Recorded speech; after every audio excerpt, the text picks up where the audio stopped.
And now with the highlights of borrowing plans and the Senate President expressing willingness to ensure the Senate approves the $29 billion loan request, what are the implications for this Nigeria's economy? We have the former chairman, House Committee on Foreign and Local Debts, Honorable Adeyinka Ajayi. He joins us from Abuja studios.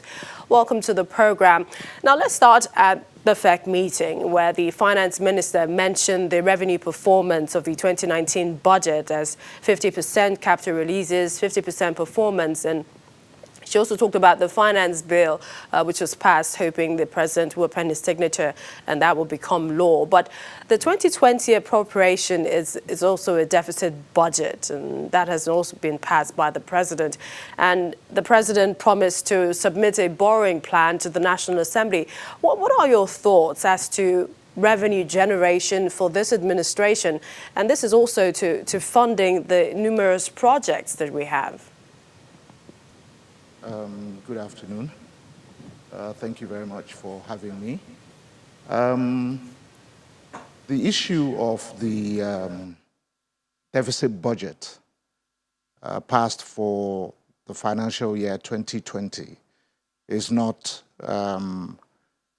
out of order in the sequence of our budget planning in the last few years. We've always had a deficit budget.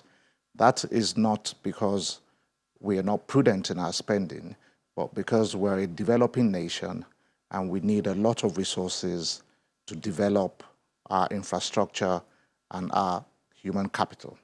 Therefore, the 2020 deficit, as it were, is consistent with our plan and growth, the economic recovery and growth plan of the federal government. In terms of the borrowing which Mr. President has submitted to Parliament, I believe that Parliament is in the process of approving that.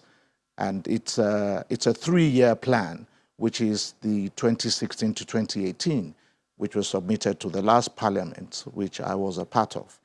But because the Parliament couldn't conclude the work, the new Parliament has commenced consideration of that.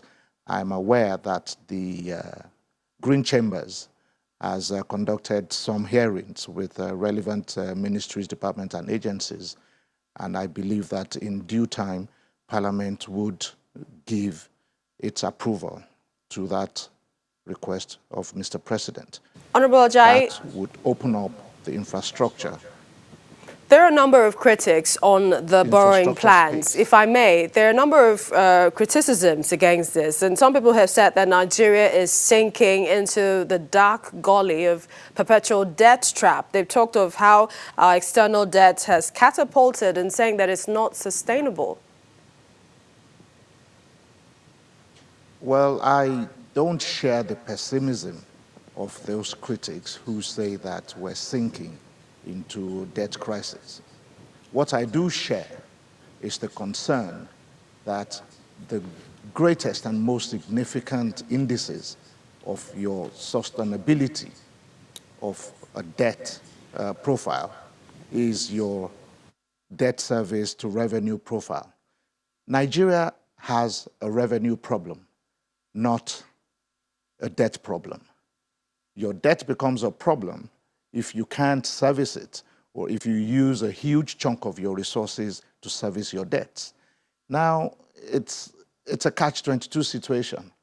Do you sit back and grow your economy to an extent that you can generate government revenue, open up private sector space, create an environment where business, foreign and local investors are comfortable with the policies and directions of the government and would invest their resources?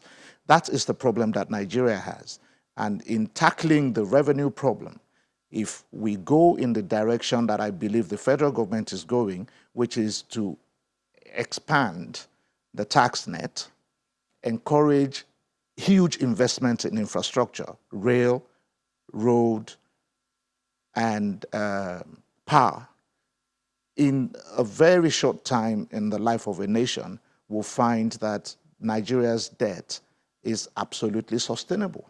Mr. Jai, if I'm getting you correctly, you're saying that we can continue to keep borrowing pending when we can plan or save?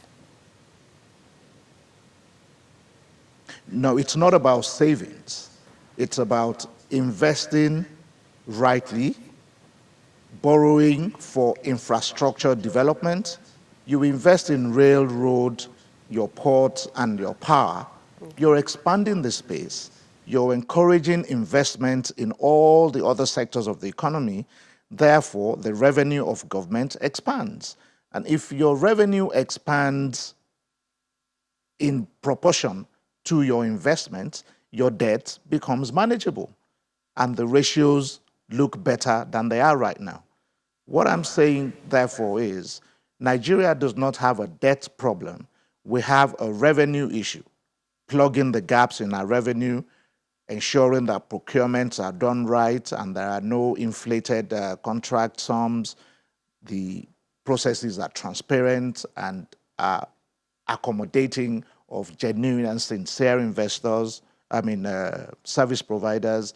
If we do all of this, the revenue figures would trend in the right direction and the debt service figures would trend in the right direction. All right.